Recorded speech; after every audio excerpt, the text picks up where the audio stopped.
ಮೊದಲನೇದಾಗಿ ನನಗೆ ಜನ್ಮ ಕೊಟ್ಟಂತಹ ನನ್ನ ತಂದೆ ತಾಯಿಯರಿಗೆ ನಮಿಸುತ್ತಾ, ಬ್ರಹ್ಮರ್ಷಿ ಪಿತಾಮಹ ಡಾಕ್ಟರ್ ಸುಭಾಷ್ ಪತ್ರಿಜಿಯವರಿಗೂ ಮತ್ತು ಸ್ವರ್ಣಾಮನವರಿಗೂ ನಮಿಸುತ್ತಾ, ನನಗೆ ಈ ಅವಕಾಶ ಕೊಟ್ಟಂತಹ ಡಾಕ್ಟರ್ ರಂಗನಾಥ್ ಸ್ವಾಮಿಗಳಿಗೂ, ಗುರುಗಳಿಗೂ ಮತ್ತು ಲಕ್ಷ್ಮೀ ಮೇಡಮ್ ಅವ್ರಿಗೂ.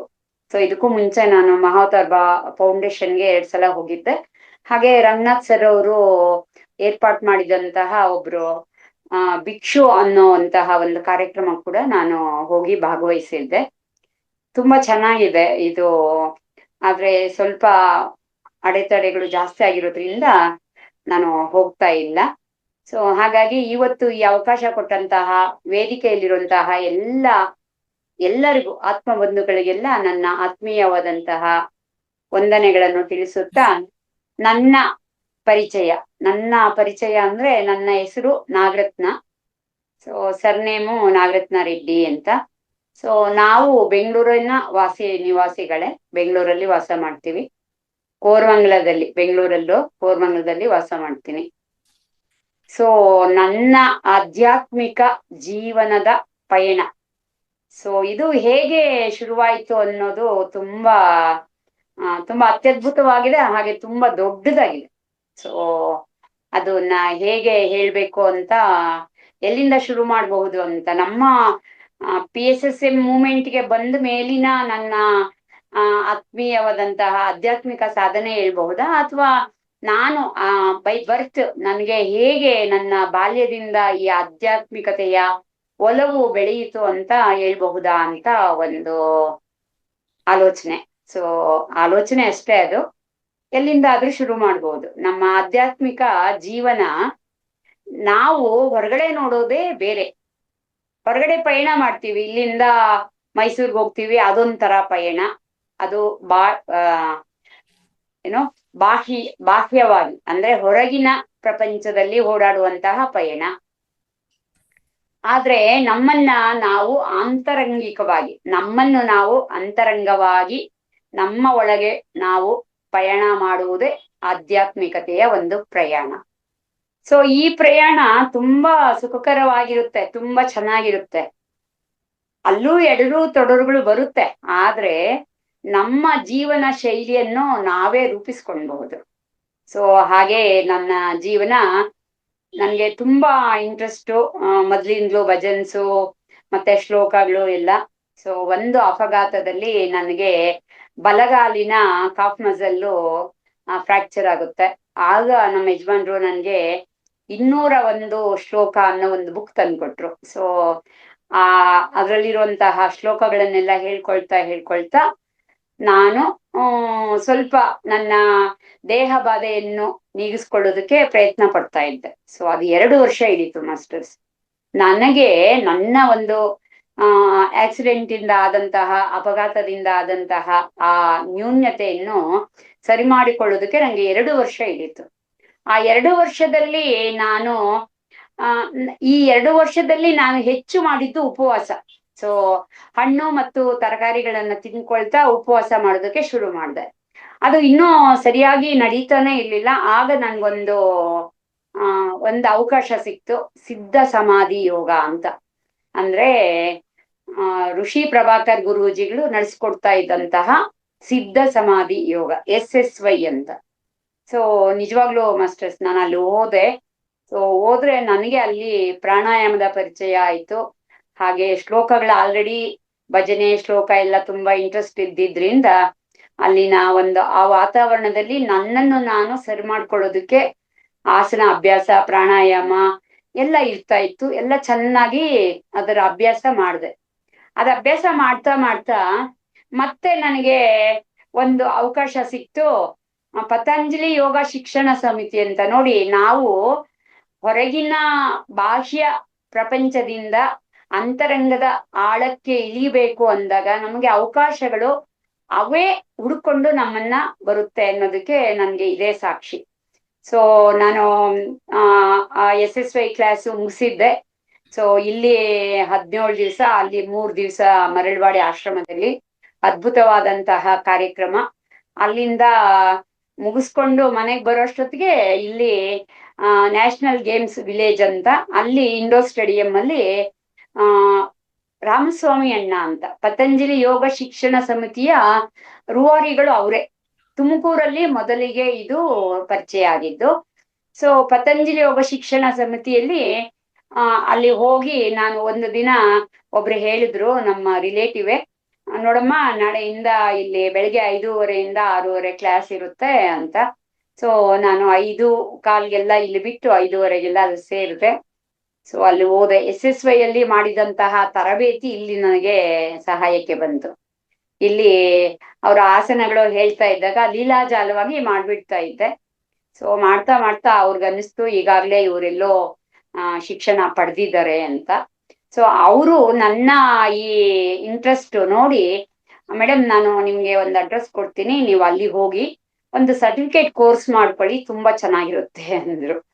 ಸೊ ಹೀಗೆ ನನ್ನ ಆಧ್ಯಾತ್ಮಿಕ ಪಯಣ ಸಾಗ್ತಾ ನಾನು ಕೇವಲ ಒಂದು ಸಣ್ಣ 3 months ಕೋರ್ಸ್ ಮಾಡ್ಕೊಳ್ಳೋಣ ಅಂತ ಹೋಗಿದ್ದು.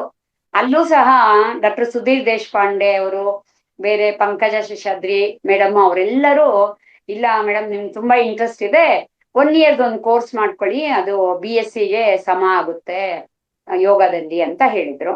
ಸರಿ ಅಂತ ಅದಕ್ಕೆ ಸೇರ್ಕೊಂಡೆ. ಹೀಗೆ ಪ್ರತಿದಿನ ಪ್ರತಿ ಕ್ಷಣ ನನ್ನ ಜೊತೆಗೆ ನಾನು ಇರ್ತಾ, ಇಲ್ಲಿ ಯೋಗದಲ್ಲಿ ಹೇಳೋದೇ ಯಮ ನಿಯಮ ಆಸನ ಪ್ರಾಣಾಯಾಮ ಪ್ರತ್ಯಾಹಾರ, ಇವೆಲ್ಲ ನಮ್ಮ ದೇಹಕ್ಕೆ ಬಾಹ್ಯವಾಗಿ ಅಂದ್ರೆ ನಮ್ಮನ್ನು ನಾವು ಸರಿಯಾಗಿ ಇಟ್ಕೊಳ್ಳುವುದಕ್ಕೆ ಈ ಎಲ್ಲ ಇದ್ರೆ.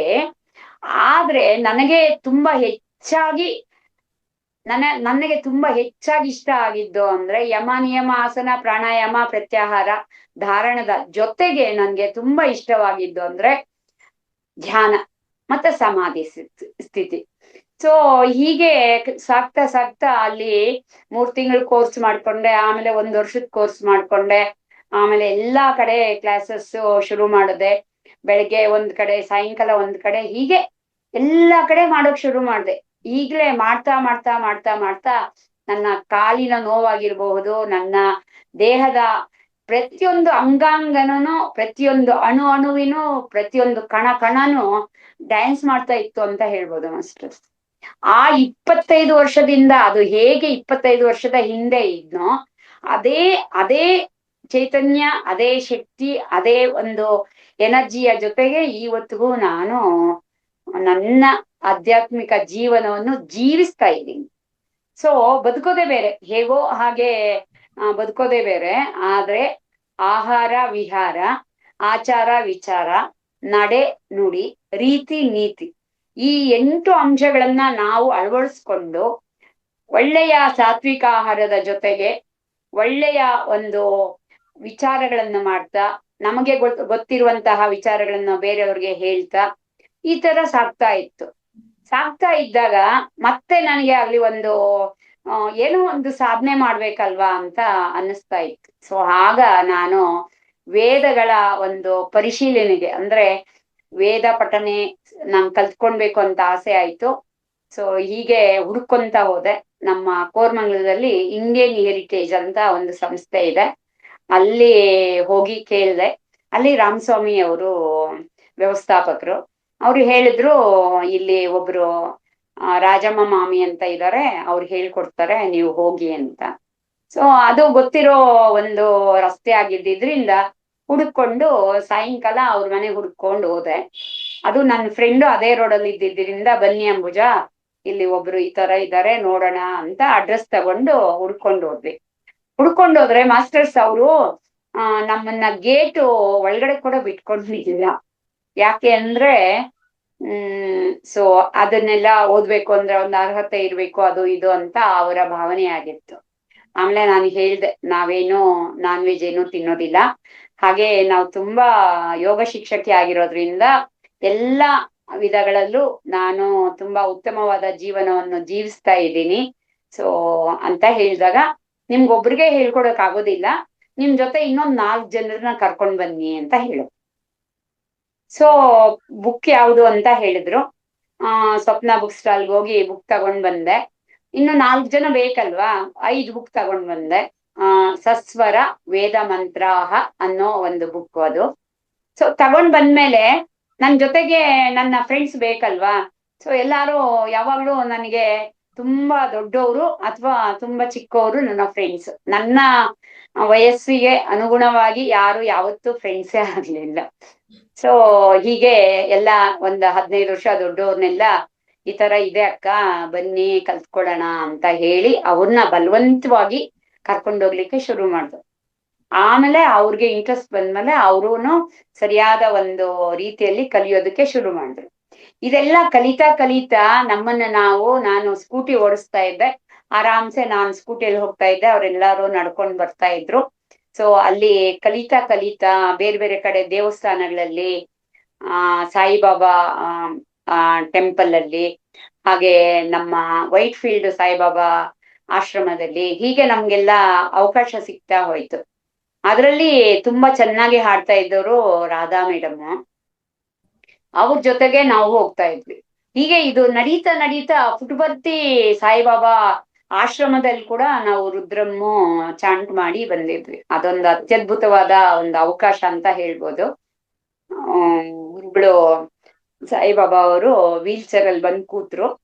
ಸೊ ಅವರೇ ಹೇಳಿದ್ರು ಓಂಕಾರ ಶುರು ಮಾಡಿ ಅಂತ. ಸೊ ಓಂಕಾರ ಶುರು ಮಾಡಿ ನಾವಲ್ಲಿ ಗಣಪತಿ ಅಥರ್ವ ಶೀರ್ಷಮು, ಆಮೇಲೆ ರುದ್ರಮ್ಮು, ನಮಕಮ್ಮು ಚಮಕಮ್ಮು 2 ಹೇಳಿ ಬಂದಿದ್ವಿ. ಸೊ ಹೀಗೆ ನಡೀತಾ ಇತ್ತು. ತುಂಬಾ ಚೆನ್ನಾಗಿತ್ತು ಜೀವನ. ಎಲ್ಲ ಚೆನ್ನಾಗಿದೆ. ಮಕ್ಳೆಲ್ಲ ತುಂಬಾ ಚೆನ್ನಾಗಿ ಓದಿದ್ರು, ಅವ್ರವ್ರ ಪಾಡಿಗೆ ಅವರೆಲ್ಲ ಒಂದು ಸೆಟ್ಲ್ ಆದ್ರು, ಎಲ್ಲ ಚೆನ್ನಾಗಿದೆ ಅಂತ ಅನ್ಕೊಳ್ಳೋವಾಗ್ಲೇ ನಮ್ಗೆ 2008 ಅಲ್ಲಿ ತಿರುಪತಿಯಲ್ಲಿ ನನಗೆ ಪಿರಮಿಡ್ಡಿನ ಪರಿಚಯ ಆಯ್ತು. ಅಲ್ಲೂ ಸಹ ನಾನು ಕ್ಲಾಸ್ಗಳನ್ನ ತಗೊಳ್ತಾ ಇದ್ದೆ. ಮನೆಯಲ್ಲೇ ಯೋಗ ಕ್ಲಾಸ್ ತಗೊಂಡು ಮನೆಯಲ್ಲೇ ಶಂಖ ಪ್ರಕ್ಷಾಳನ, ನೇತಿ, ವಸ್ತ್ರ ನೇತಿ, ಜಲನೇತಿ ಎಲ್ಲ ಮಾಡಿಸ್ತಾ ಇದ್ದೆ. ಸೊ ತುಂಬಾ ಚೆನ್ನಾಗಿ ನಡೀತಾ ಇತ್ತು. ಎಲ್ಲ 20 ಜನ ಪ್ರಾಕ್ಟೀಸ್ ಮಾಡ್ತಾ ಇದ್ವಿ. ಜಲನೀತಿ ಮಾಡೋದಕ್ಕೆ ಟೆರೆಸ್ ಮೇಲೆ ಹೋಗ್ತಾ ಇದ್ವಿ. ಹೀಗೆ ನಮ್ಮ ಮನೆಯಲ್ಲಿ ಶಂಖ ಪ್ರಕ್ಷಾಳನ ಮಾಡಿ ಅವಾಗೆಲ್ಲ ಒಳ್ಳೆ ಪೊಂಗಲ್ ಮಾಡಿ ಬಡಿಸಿ, ಆತರ ಅದ್ಭುತವಾದಂತಹ ಒಂದು ಜೀವನ ಶೈಲಿಯನ್ನ ಜೀವಿಸ್ತಾ ಬರ್ತಾ ಇದ್ದೆ. ಸೊ ಅಲ್ಲಿ ನನಗೆ ಮೇಡಮ್ ಇಲ್ಲಿ ಒಂದು ಪಿರಮಿಡ್ ಇದೆ, ಪಿರಮಿಡ್ ಹೋಗಿ ನೋಡ್ಕೊಂಡ್ ಬರೋಣ ಅಂತ ನಮ್ಮ ಯೋಗ ಸ್ಟೂಡೆಂಟ್ಸ್ ಕರ್ಕೊಂಡು ಹೋದ್ರು. ಅಲ್ಲಿ ನೋಡಿದ್ರೆ 5 ಜನ ಕೂಡೋಷ್ಟು ಚಿಕ್ಕ ಒಂದು ಪಿರಮಿಡ್. ಸೊ ನಾವ್ ಅವ್ರನ್ನ ಕೇಳಿದ್ವಿ ಏನು ಹೇಗೆ ಅಂತ. ಅವರು ಬಸ್ ಸ್ಟ್ಯಾಂಡ್ ಅಲ್ಲಿ ಇದು ಆಫೀಸ್ ಇದೆ, ನೀವು ಅಲ್ಲಿ ಹೋದ್ರೆ ನಿಮ್ಗೆ ಇದ್ರ ಬಗ್ಗೆ ಎಲ್ಲ ಇನ್ಫಾರ್ಮೇಶನ್ ಕೊಡ್ತಾರೆ ಅಂದ್ರು. ಸೊ ನಮ್ಮ ಯಜಮಾನ್ರುನು ತಿರುಪತಿ ಬಸ್ ಸ್ಟ್ಯಾಂಡ್ ಅಲ್ಲೇ ಡಿಪೋ ಮ್ಯಾನೇಜರ್ ಆಗಿ ಕೆಲಸ ಮಾಡ್ತಾ ಇದ್ರು, ಅವು KSRTC ಅಲ್ಲಿ. ಸೊ ಹಾಗಾಗಿ ನಾನು ಸ್ಕೂಟಿ ತಗೊಂಡು ಬಸ್ ಸ್ಟ್ಯಾಂಡ್ ಹೋಗಿ ಅಲ್ಲಿ ಆಫೀಸಲ್ಲಿ ವಿಚಾರಿಸಿದ್ರೆ ಬನ್ನಿ ಮೇಡಮ್ ಅಂತ ಅವ್ರು ಕರ್ಕೊಂಡು ಹೋದ್ರು. ಅಲ್ಲಿ ನನಗೆ ಪತ್ರಿಜಿಯವರದು ಆನಾಪಾನಸತಿದು ಪಾಂಪ್ಲೇಟು, ಅದು ತೆಲುಗಲ್ಲಿತ್ತು, ಹಾಗೆ ಸಿಡಿಗಳು ಎಲ್ಲ ಅವರು ನಮ್ಗೆ ಕೊಟ್ರು. ನನ್ನ ಮನೆಯಲ್ಲೇನು ಸಿಡಿ ಕಂಬಿ ಇದೆಲ್ಲ ಇಟ್ಕೊಂಡಿರ್ಲಿಲ್ಲ, ಟಿವಿ ಎಲ್ಲ. ಯಾಕೆಂದ್ರೆ ನಾವು ಟೆಂಪ್ರವರಿ ಅಂತ ಅಲ್ಲಿ ಇದ್ದಿದ್ದು. ಸೊ ನಾನು ಪಕ್ಕದ ಮನೆಗೆ ಹೋಗಿ ರಮಾ ಮೇಡಮ್ ಇದು ಹಾಕಿ ಅಂತ ಅವ್ರ ಕೈಲಿ ಹಾಕ್ಸಿದಾಗ ಬುದ್ಧನದು, ಸೊ ಆನಾಪಾನಸತಿ ಧ್ಯಾನದ ಬಗ್ಗೆ, ಅದರಿಂದ ಆಗುವ ಅನುಕೂಲಗಳು, ಅದರಿಂದ ಆಗುವ ಎಲ್ಲ ಸೌಲಭ್ಯಗಳ ಬಗ್ಗೆ, ಎಲ್ಲದ್ರ ಬಗ್ಗೆ ಅದರಲ್ಲಿ ಗೊತ್ತಾಯ್ತು. ಸೊ ನಾನು ಹೇಳ್ದೆ, ನಾವ್ ಹೇಗಿದ್ರು ಯೋಗ ಮಾಡ್ತಾ ಇದ್ದೀವಿ, ಈಗ ನಾವು ಮಾಡ್ತಾ ಇರೋದು ಶ್ವಾಸದ ಮೇಲೆ ಧ್ಯಾಸನೆ, ಆದ್ರೆ ನಮ್ಮಲ್ಲಿ ಒಂದು ನಾದಾನುಸಂಧಾನ ಅನ್ನೋ ಒಂದು ಮೆಡಿಟೇಷನ್ ಇದೆ. ಹಾಗೆ ಬೇರೆ ಬೇರೆ ತರದ್ದು ಮೈಂಡ್ ಸೌಂಡ್ ರೆಸನೆನ್ಸ್ ಟೆಕ್ನಿಕ್ ಅಂತ ಒಂದು ಮೆಡಿಟೇಷನ್ ಇದೆ. ಈ ತರದ ಒಂದು ಮೆಡಿಟೇಷನ್ಸ್ ನಾನು ನನ್ನ ಒಂದು ವ್ಯಾಸ ಅನ್ನುವಂತಹ ಒಂದು ಸಂಸ್ಥೆಯಲ್ಲಿ ನಾನು ಕಲಿತದ್ದು. ಆ ವ್ಯಾಸ ಸಂಸ್ಥಾಪಕರು ಡಾಕ್ಟರ್ ನಾಗರತ್ನಮ್ಮ ಮತ್ತು ಡಾಕ್ಟರ್ ನಾಗೇಂದ್ರ ಗುರುಜಿ. ನಾಗರತ್ನಮ್ಮ ಅವರ ತಮ್ಮ ನಾಗೇಂದ್ರ ಗುರುಜಿ. ಅವರು ನಾಗರತ್ನಮ್ಮ ಅವರ ಹಸ್ಬೆಂಡ್ ಕೂಡ ಡಾಕ್ಟರ್ ರಘುರಾಮ್ ಅಂತ. ಅವರು ನನಗೆ ಭಗವದ್ಗೀತೆ ತಿಳಿಸ್ಕೊಟ್ಟಿದ್ದು ಆ ಸಂಸ್ಥೆಯಲ್ಲಿ ಕಲಿಯೋವಾಗ. ಸೊ ಇದೆಲ್ಲರ ಹಿನ್ನೆಲೆ ಇದ್ದಿದ್ರಿಂದ ನಮ್ಗೆ ತಿರುಪತಿಯಲ್ಲಿ ಇದೆಲ್ಲ ತುಂಬಾ ಚೆನ್ನಾಗಿ ಅನುಕೂಲವಾಗಿ, ಅಲ್ಲಿ ವೇದ ಪಾಠಶಾಲೆ ಜೊತೆಗೆ ಸಂಸ್ಕೃತ ಪಾಠಶಾಲೆ ಕೂಡ ಇತ್ತು. ಎಲ್ಲಿ ಅಂದ್ರೆ ತಿರುಪತಿಯಲ್ಲಿ ಬೆಟ್ಟದ ಮೇಲೆ ಶ್ರೀವಾರಿ ಮೆಟ್ಲು, ಶ್ರೀವಾರಿ ಪಾದಾಲು, ಅಲ್ಲಿ ಹೋಗುವಾಗ ಇದು ಕಾಣಿಸ್ತಾ ಇತ್ತು. ಧೈರ್ಯ ಮಾಡಿ ಅಲ್ಲಿ ಹೋದೆ. ನನಗೆ ತುಂಬಾ ಇಂಟ್ರೆಸ್ಟ್ ಚಿಕ್ಕವಳಿದ್ದಾಗಲಿಂದ. ಆ ಏವಂ ವಾರ್ತಾಯಾಮ್ ಶೃಣ್ವಾಮಹ ಅಂತ ಟಿವಿಯಲ್ಲಿ ಅಲ್ಲ ರೇಡಿಯೋದಲ್ಲಿ ಕೇಳಿಸ್ತಾ ಇತ್ತು. ಸೊ ಹಾಗಾಗಿ ಅಲ್ಲಿ ಹೋದ್ವಿ. ಅಲ್ಲಿ ಹೋದ್ರೆ ಇಲ್ಲ ಇದು ಬರೀ ಆ ಜೆಂಟ್ಸ್ಗೆ ಅಂದ್ರೆ ಮಕ್ಕಳಿಗೆ ಮಾತ್ರ, ಇದು ಬಾಲಕರಿಗೆ ಮಾತ್ರ ಅಂತ ಹೇಳಿದ್ರು. ಸರಿ, ಅಲ್ಲಿಂದ ಬೆಂಗಳೂರಿಗೆ ರಿಟೈರ್ಡ್ ಆಯ್ತು. ಬೆಂಗಳೂರಿಗೆ ಬಂದ್ವಿ. ಬಂದ ತಕ್ಷಣ ವೇದ ಚಾಂಟಿಂಗು ಅಂತ ಹೋದೆ. ಅಲ್ಲಿ ಚೆನ್ನಾಗಿ ಪ್ರಾಕ್ಟೀಸ್ ಮಾಡಿದ್ವಿ. ಎಲ್ಲಾ ಕಡೆ ಓದೋದು ಮಾಡೋದು ಚಾಂಟ್ ಮಾಡೋದು ಎಲ್ಲ ಮಾಡ್ಕೊಳ್ತಾ ಬಂದ್ವಿ. ಸೊ ಎಲ್ಲ ತುಂಬಾ ಚೆನ್ನಾಗಿದೆ. ಇನ್ನೇನು life is beautiful and joyful ಅಂತ ಅನ್ಕೊಳ್ಳುವಾಗ ನಮ್ಮ ಎಲ್ಲರ ಜೀವನದಲ್ಲಿ ನಡೆಯುವಂತಹ ಒಂದು ಅಂದ್ರೆ ನನ್ನ ನಮ್ಮ ಯಜಮಾನ್ರು ಬಾಡಿ ವಿಕೆಟ್ ಮಾಡಿದ್ರು. ಸೊ 2020 ಆಗ ಎಲ್ಲರೂ ಹೇಳ್ತಾ ಇದ್ರು, ನಾಗರತ್ನ ನೀವು ಯೋಗ ಮಾಡೋದ್ರಿಂದ ತುಂಬಾ ಬೇಗ you come out in this stress ಎಲ್ಲ ಅಂತ. ಆದ್ರೂ ಎಲ್ಲೋ ಒಂದು ಕಡೆ ಇತ್ತು ಅಂತ, ಒಳಗಡೆ ಇತ್ತು ಅನ್ಸುತ್ತೆ. ಯಾಕೆಂದ್ರೆ 42 ವರ್ಷ ಅವ್ರ ಜೊತೆ ಜೀವನ ಮಾಡಿದ್ದಿದ್ದು. ಸೊ ಅಲ್ಲಿ ಒಂದು ಬ್ರೇಕ್ ಆಯ್ತು ನನ್ಗೆ. ಆಗ ನನಗೆ ಈ ಆನಾಪಾನಸತಿ ಧ್ಯಾನದ ಮುಖ್ಯವಾದ ಒಂದು ಪರಿಚಯ ಅಂದ್ರೆ ಆಳವಾಗಿ ಇದರಲ್ಲಿ ಇಳಿಯೋದಕ್ಕೆ ನನಗೆ ಸಹಾಯ ಮಾಡಿದ್ದು ಈ ಆಘಾತ. ಇದು ಆಘಾತ ಎಲ್ಲರ ಜೀವನದಲ್ಲಿ ಬರುವಂತದ್ದೇ.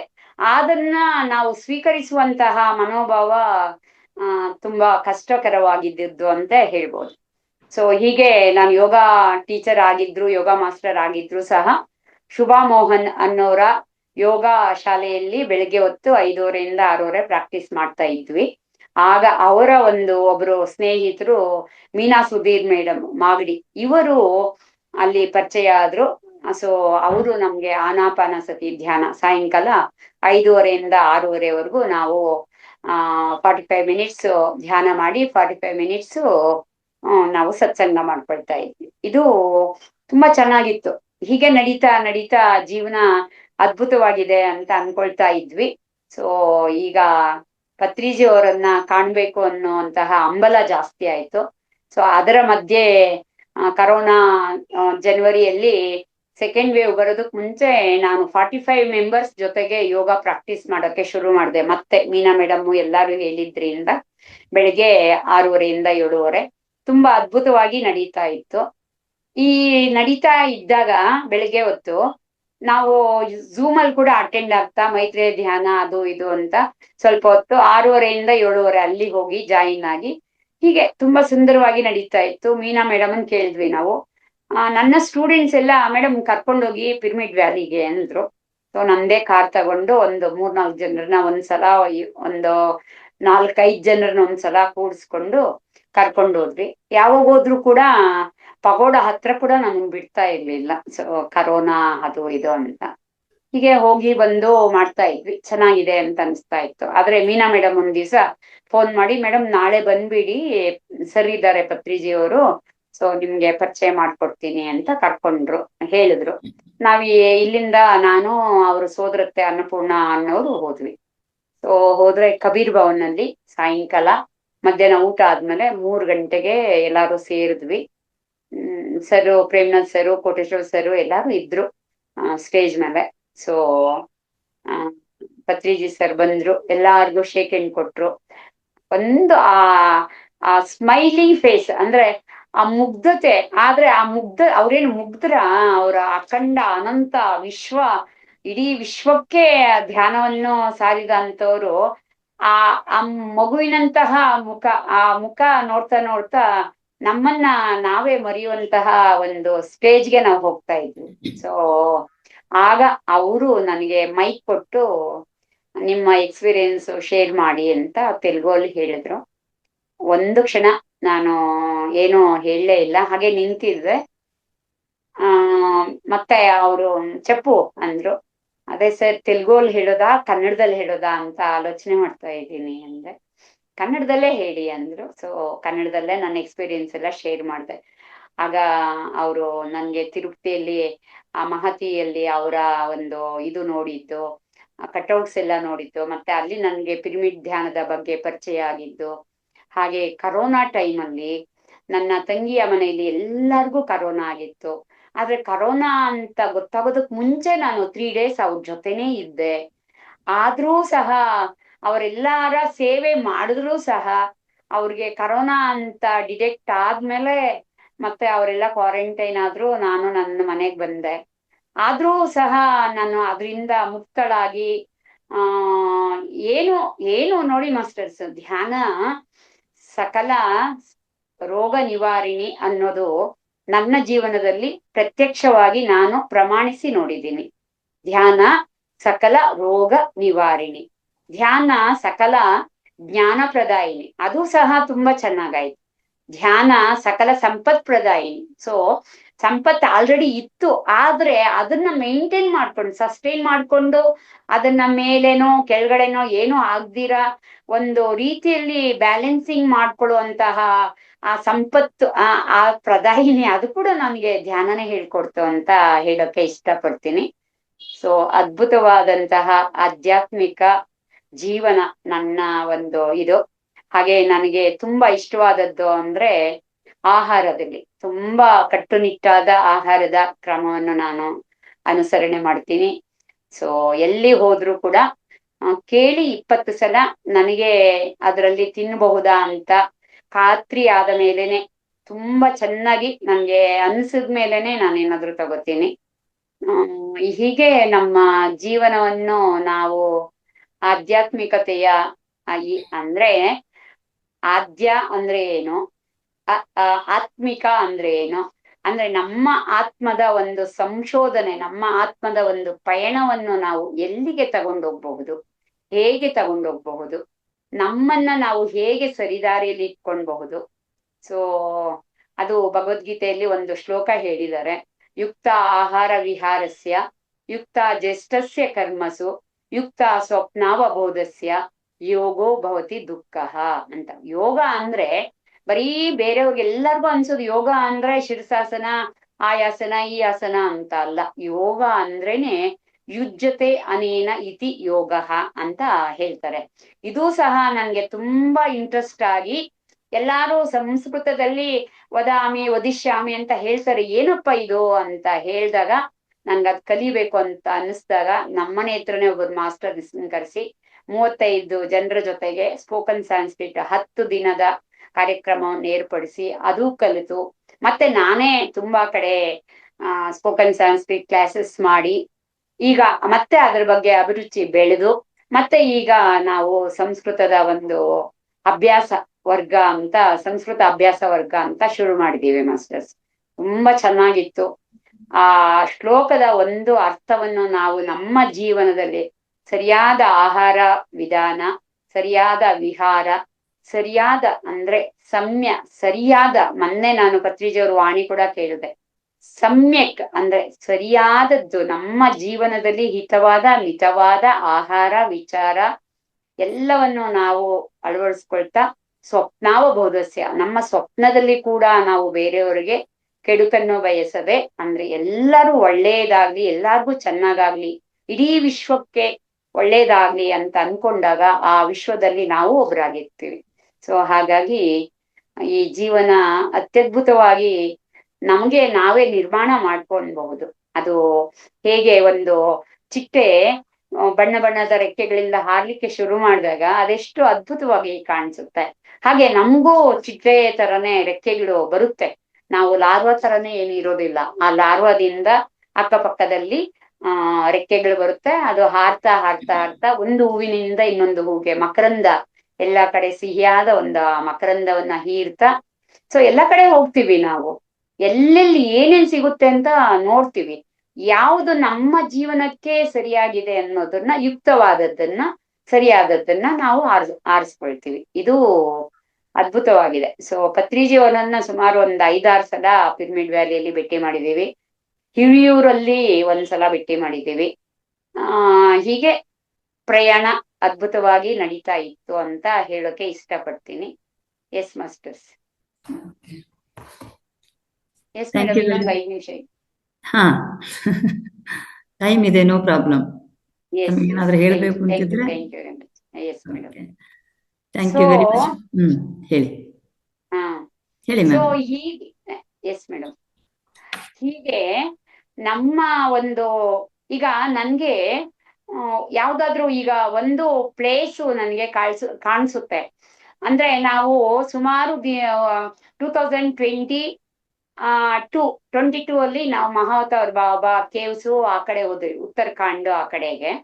ಅದನ್ನ ಮುಂಚೆನೆ ನಾನು ನೋಡಿದ್ದೆ, ನಾನು ಮೀನಾ ಮೇಡಮ್ಗೂ ಹೇಳಿದ್ದೆ, ಮೇಡಮ್ ನಾನು ತುಂಬಾ ಬೆಟ್ಟಗಳೆಲ್ಲ ಹತ್ತುತ್ತಾ ಇದ್ದೀನಿ, ಇಳಿತಾ ಇದ್ದೀನಿ, ತುಂಬಾ ಅಲ್ಲಿ ತುಂಬಾ ಆಳವಾದಂತಹ ಕಂದಕಗಳಿದೆ, ಅಂದ್ರೆ ವ್ಯಾಲಿಗಳ ತರ ಇದೆ.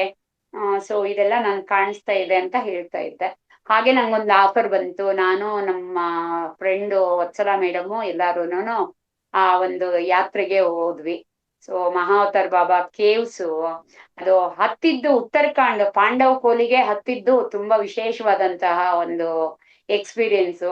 ಸೊ ಪ್ರತಿಯೊಂದು ಮರದ ಜೊತೆಗೆ, ಪ್ರತಿಯೊಂದು ಖನಿಜ ಸಂಪತ್ತಿನ ಜೊತೆಗೆ, ವೃಕ್ಷ ಸಂಪತ್ತಿನ ಜೊತೆಗೆ ಅನುಸಂಧಾನವಾಗ್ತಾ ಅಲ್ಲಿನ ಆ ಪ್ರಕೃತಿಯ ಒಂದು ಮಡಿಲಲ್ಲಿ ನಾವು ಸಹ ಒಂದು ಮಕ್ಕಳಾಗ್ತಾ ಮೇಲೆ ಹೋದಾಗ ಅಲ್ಲಿನ ಒಂದು ಆ ಪಾನೀಯ, ಅವ್ರು ಒಂದು ಪಾನೀಯ ಕೊಟ್ರು, ನಾನು ತಗೊಂಡ್ ಬಂದಿದ್ದೆ, ತುಂಬಾ ವರ್ಷ ಅಲ್ಲಿ ಇಟ್ಕೊಂಡು ಯೂಸ್ ಮಾಡಿದ್ದೆ, ಕಷಾಯ. ಅಷ್ಟು ಅದ್ಭುತವಾದಂತಹ ಆ ಪಾನೀಯವನ್ನು ಕುಡಿದು ನಾವು ಮತ್ತೆ ಅಲ್ಲಿಂದ ಮಹಾವತಾರ್ ಬಾಬಾ ಕೇವ್ಗೆ ಅಲ್ಲಿಂದ ನಡ್ಕೊಂಡು ಕೆಳಗಡೆಗೆ ಬಂದ್ವಿ. ಸೊ ಒಳಗಡೆ ಹೋಗಿ ಕುಳಿತ್ರೆ ಕಣ್ಣು ಮುಚ್ಚಿದ್ದಷ್ಟೇ ನೆನಪಿದೆ, ಬೇರೆ ಏನೂ ನೆನಪಿಲ್ಲ. ಸಿನಿಮಾಗಳಲ್ಲಿ ನೋಡಿದ್ದು, ರಜನಿಕಾಂತ್ ಸಿನಿಮಾಗಳಲ್ಲಿ ಮಹಾವತಾರ್ ಬಾಬಾದು ಆ ಮುದ್ರೆ, ಸೊ ಅವ್ರ ಆಸ್ಟ್ರಲ್ ಆಗಿ ಎಲ್ಲಾ ಕಡೆ ಓಡಾಡೋದು, ಮತ್ತೆ ಇವ್ರಿಗೆ ಕಾಣಿಸ್ಕೊಳ್ಳೋದು ರಜನಿಕಾಂತ್ ಅವ್ರಿಗೆ, ಇದೆಲ್ಲ ಅಲ್ಲಿ ನೋಡಿದ್ದು. ಬಟ್ ಅಲ್ಲಿ ಹೋದಾಗ ನಾವು ಏನು ಪ್ರಯತ್ನನೇ ಮಾಡಿಲ್ಲ, ನಾವು ಒಳಗಡೆ ಹೋಗಿ ಕುಳಿತಿದ್ದು ಅಷ್ಟೇ. ತುಂಬಾ ಚಿಕ್ಕದಾದಂತಹ ಗುಹೆ, ಒಂದು 6-7 ಜನ 10 ಜನ ಕೂತ್ಕೊಳ್ಬಹುದಾಗಿತ್ತು. ಸೊ ಒಂದು 5-5 ಜನ ಕೂತ್ಕೊಂಡು ಮೆಡಿಟೇಷನ್ ಮಾಡ್ಕೊಂಡು ಹೊರಗಡೆ ಬರ್ತಾ ಇದ್ವಿ, ಮತ್ತೆ ಹೊರಗಡೆ ಕೂತು ಧ್ಯಾನ ಮಾಡ್ತಾ ಇದ್ವಿ.